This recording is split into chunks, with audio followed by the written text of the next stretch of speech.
Hello, students. Welcome to Unit 1. In this short session, we're going to talk a little bit about how do we learn and how the brain works. I think this will help guide you as you move not only through this course, but through your math courses. So we'll give you tips on how to learn best and some of the things that we do that might hurt our learning. Let's get started. So let's talk a little bit about what happens inside your brain when you learn something new. So if you picture this, you're actually learning things throughout the day. If you were driving your car around, you are learning about the location. You're learning about people who are around you. The question is, what do you want to retain as something that you're learning? So here's kind of a drawing of your brain. It really isn't your brain, but the brain is actually made up of brain cells called neurons. You're born with about 100 billion of them. And then what happens is dendrites, which look like little fibers, grow out of the neurons when you listen, you write, talk about, when you practice anything. So this is the way that the brain actually works. So something to know is that learning is very natural. It's not something that you have to train yourself to do. So take a look here. Here's kind of a drawing of a neuron, which is kind of that darker mass, and then the branches growing out of it, which again are called dendrites. So neurons know how to grow dendrites, just like your stomach knows how to digest food. You don't actually have to think about it, it just happens. So when we talk about learning, what we're saying is that we're growing these dendrites. Now, new dendrites take time to grow. It takes a lot of practice for them to grow. And there's a good reason for that. We're going to see that shortly. So take a look here at two different images. So on the left is the image here of someone's language cortex in the human brain. So at birth, what you'll notice is a lot of neurons. You can see the little dark spots, but not a lot of dendrites. So there hasn't been a lot of learning in the language area of the brain the moment you're born. Now take a look at that same brain at 6 years old, and what you'll see is same kind of neuron structure, but now we have all these branches coming out of it. Those branches are how the learning has progressed, the things that you'll remember. Really important to be picturing this process as you learn something new, especially in a math class. So when dendrites grow together, there's a little bit of a contact point. And that contact point has a little bit of a gap, and that gap is called the synapse. Now the messages are sent from one neuron to another, just like electrical signals travel along the synapse. So that's how connections are made between different neurons. And a neuron might have a lot of connections. So a single neuron can have like 10,000 connections. So each connection on a neuron has been stained yellow in this image. So you see all these little tiny yellow dots. Those are all of the connections with other dendrites. So again, this is how the brain connects to itself. It actually grows into this. So what you're going to do is, as you practice something, in this case, we're talking about math primarily, but it could be anything. As you practice it, it becomes easier for the signals to cross the synapse. That's because the synapse becomes a little bit wider. As it becomes a little bit wider, there's more surface area, there's more space for those connections to be received and transmitted. So this practice that we do actually creates more chances for this to happen and makes the learning stronger. So when you practice something, dendrites grow a kind of a coating. It's a fatty coating called myelin, sometimes called the myelin coating, or the myelin sheath. And so what's happening then is you have this cell body, this neuron body, you have our dendrites, and you have all these connection points. The thicker the dendrites are, the thicker that coating is, the faster the signals will travel. So it's kind of like reducing interference so it can make for a speedier travel. I like to think of this with, if you've ever seen Elon Musk, he's got this tunnel that's supposed to, it's called a hyperloop. And what they've done is they've created a vacuum which removes air resistance so that the people inside can be traveling very, very fast and reduces that air interference that you would get in a car or a truck. So it's kind of similar to that. When you have this thick coating, it actually reduces the interference and the signal is transmitted much quicker. So a big piece about myelin is it increases your capacity, processing speed. It allows neurons to recover fast, allows them to send things more quickly. You can think of this like a internet broadband. If you want more bandwidth, you need to have more processing capacity. That's what myelin does. Now, what's really great is if you continue practicing something over and over again, it'll build a connection, and then you might actually get this second connection. So the stronger the connection, the more of these that you have, this is where you get things that are converted into long-term memory, also into deep knowledge. These are the things that you know, and it's not something that's going to go away quickly. Sometimes when we learn math, we might remember it just enough to take a test, and then it seems like it disappears. We certainly don't want that to happen. The way we do that is with more practice. Okay, so I found a video here of the neuron connection so that you can actually see this happening. Let's see if we can play it. Let's see. So it's 42 seconds long, but it's 169 hours of activity. So take a look. There's the neuron. As you're learning something new, you see the branches kind of move out, dendrites growing, creating these connections. And then some of them, it's like they branch out, but then they don't. It almost disappears. Well, that's really what happens in your brain. As you create new learning, sometimes you create new learning quickly, but you don't reinforce it, and then that branch just kind of goes away. There's no strength, there's no further connections. So as we learn, we want to be reinforcing the things that we want to learn.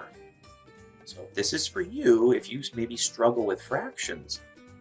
You don't want to do less fractions. You actually want to do more fractions so that you can build that practice, create better synapses, and have a stronger learning. So there are some things that you can do to help learning. These are things that are done automatically sometimes, but you can actually do things that can make it easier for your brain to learn. So here's a big piece. Short-term memory is very, very short. So typically when you learn something new and maybe just do it once or twice, you get this connection and it's very fragile. It has to be reinforced. So within 20 minutes, you probably only remember about 60% of what you learned. So if you were just watching a math lecture, if you watch it for 20 minutes and you're not doing anything, you're not going to be able to remember much. Sometimes that happens when we try our homework problems. We go to math class, and later that day or the evening or maybe the next day, we try some homework problems and it feels like we don't remember anything. We're starting from scratch. It's just the way the brain is built. So we have to practice again close to when we were learning because we need to build that connection. Another big piece of this is sleep. This is one that I know from experience. Students who come into my class oftentimes look very sleep deprived. Perhaps this is they're spending a lot of time on their phones, maybe a lot of time with family. You really need a certain amount of sleep each night. And what happens is information from your hippocampus, which is in your brain, to the neocortex. This is the transfer of information. It happens almost always when we're asleep. And the goal is to provide a space for new learning so it kind of transfers some of that. And if you don't get enough sleep, you may not feel like you're able to learn things. A little bit more. So research has shown that if you take a short 20-minute nap, sometimes after you get through a big, heavy learning thing, it helps consolidate and stabilize the new learning. And recalling information right before you go to bed at night can also help improve memory formation. So it's not a bad idea to do a little bit of a review before you go to bed, and then your brain can kind of process that. When you wake up, you're back and ready to go for the next day.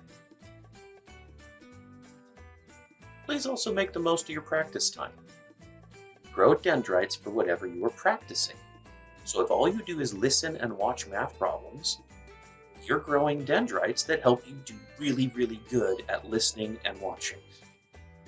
But unfortunately, when it comes time for the math test or a quiz, you don't have those skills because you weren't practicing. So in this program, you'll see it set up so that you might watch a short video, but then there's quite a bit of practice right afterwards. Make sure that you are actually doing the practice yourself. That'll help you grow dendrites for solving. Remember that dendrites take time to grow, so be sure you do your homework. And I would recommend that you do some homework and you study a little bit, at least an hour every day. Some students will try to cram it all onto one day a week right before the next day of class. Don't recommend that because it tends to be that you can't get enough out of that study block to make it successful. And also, if you know about how your brain works, you'll realize why cramming for a test doesn't work. Cramming for a test makes it harder for your brain to process the information. So usually if you try to cram, you may not do as well on that exam. So for the next unit, you'll see in the next little segment, there will be a short video that I'd like you to watch and kind of be thinking about your thoughts and feelings about how you think about math in general. What do you think math is? So I want you to think about that as you go. Go ahead and jump over here. All right, so when you're ready to move on past the learning strategies that you just are in, please perform the Unit 1 discussion. See the discussion board post is there. Look a little something like this. Make sure that you respond. Again, click the little box at the bottom that says reply, and that's where you can either type your responses, or once again, you could do a video response using Student. If you do have something that you'd like to upload into this box, you can do that. So choose Upload Image, and you can choose Unsplash, which is a place to get pictures, a URL, or from your computer. So for example, I have the icon picture here. So if I click Open on that, it will allow me to open that icon picture, and when I click Submit, you'll see the picture embedded into the box. So that's how you can embed an image into a box instead of attaching it. If you attach it, everybody else has to download it. This embedding allows you to just simply put it in, and everyone can see it right there in the box. So if you do happen to have an image that works for you, please go ahead and embed that into the box. Make sure you answer the reply, and when you're done, click Post. I'm going to go ahead and click Next.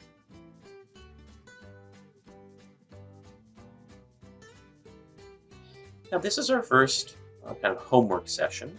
So you'll notice I'm going to do a little bit of a preview here just to show you what it looks like as I'm in the teacher mode. But if you click on the preview, what you'll see is we'll see a short video on linear equations. These are called one-step equations. And underneath, you're going to get a few problems. Now as you practice a problem, you might be able to answer that fairly quickly. So let's just say here that type in an answer of 14. When you're ready, you can submit. Green says you did good. Red says you didn't. But even if you got it right and you're not confident, please click Get a Similar Question, and you can retry many different questions. So you have 98 more times you can repeat this one question. Again, if you do get it wrong, that's okay. So you didn't get full points for it, but guess what? You can simply get a similar question and try it again. So the process for each of these small little units is going to be to watch a short video. Then, as we learned about how our brain works, I want you to practice immediately. When you feel comfortable, click Next, and it'll move you to the next section. See here the teacher preview one more time, and once again, you'll have a short video with a couple questions for you to practice. Please repeat the question until you feel comfortable. There will be a quiz at the end of the unit that will help tie all of these together. If you'd like to click on the module link, you can see how all of these pieces are going to work. We'll have multiple chunks related to linear equations. You'll have a few with absolute values, and then a couple with inequalities. And that's what the first unit is about. the end of the unit, there will be a quiz, 20 points. You have to score at least 16. Again, we're trying to take some of that pressure off. You can take the quiz again, but if you're missing something or not understanding, this is where you should jump into the Math Learning Center and meet up with some of our staff to make sure that you're back on the right track. That takes care of the first unit. I look forward to seeing you for the next one.